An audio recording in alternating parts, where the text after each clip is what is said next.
June 8th, 2014. Lars Mittank is a 28-year-old German national. On this day, he's set to return from a holiday to Varna, Bulgaria.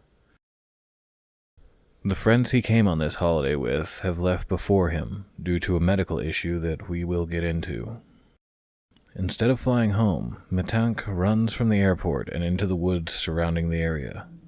He has not been seen since.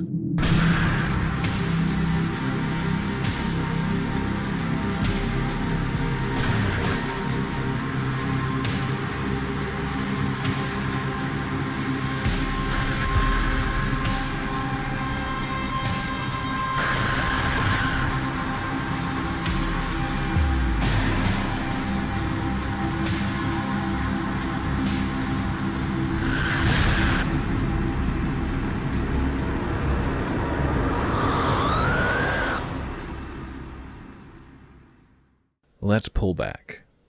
June 30th, 2014. Mittank and his friends arrive at the Golden Sands Resort in Varna, Bulgaria. They're all taking some much-needed time away.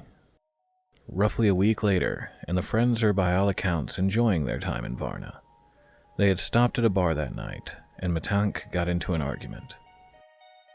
A standard barroom bout of boisterous bragging, Mittank was professing his preference for Werder Bremen Football Club and offended a group of rival Bayern Munich fans. After this argument, his friends stated that he left the bar and they did not see him again until the next morning. When Mittank regrouped with his friends, he claimed that he had been beaten by the four men he had argued with the night before. One of his friends would later say that they got a different story, where Mittank claimed that the other group hired someone to rough him up.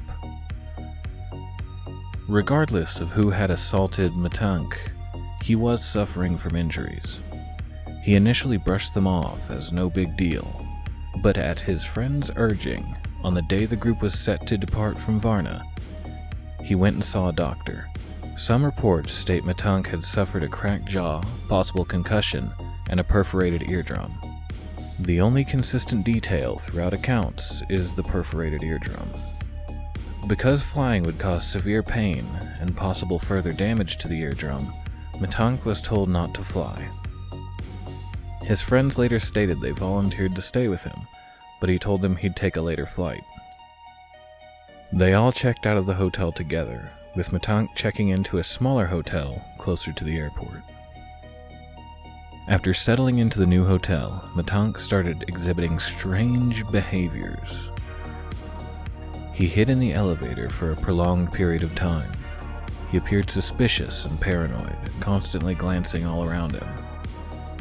He left the hotel at midnight and returned hours later. He called his mother and stated that someone was coming to kill him. Reportedly, he told her she should cancel his credit cards. The next day, Mittank made his way to Varna Airport to catch his flight home. Footage shows him consulting with the airport doctor to make sure he was sufficiently healed enough to fly. During this meeting, a construction worker who was working on a project in the airport entered the room. Mittank dropped his carry-on bag containing his phone, wallet, and all other personal items. He took off in a dead sprint. Cameras captured what would later eventually become the final known sighting of Lars Mittank, running for his life from an unseen threat. He jumped a fence, entered the woods, and has never been seen again. So what happened? Mittank's mother suspects he had a reaction to the antibiotics he was given by the doctor. Cefprozil, the antibiotic, has been shown to cause a rare but serious side effect that can make patients paranoid and at times even hallucinate. Others believe that Mittank took the opportunity to go live a new life. In the time since his disappearance, Mittank has gained kind of a morbid popularity. He's regularly referred to as the most famous missing person on YouTube, due to the harrowing final footage of him in the Varna airport. 7 years on, we're no closer to finding out what exactly happened to Lars Mittank. But what do you think? You can drop a comment below or on Twitter at Unsolved. I'm also on Facebook and Instagram. If you like this content, don't forget to like and subscribe so I can continue making these videos. Thanks for watching.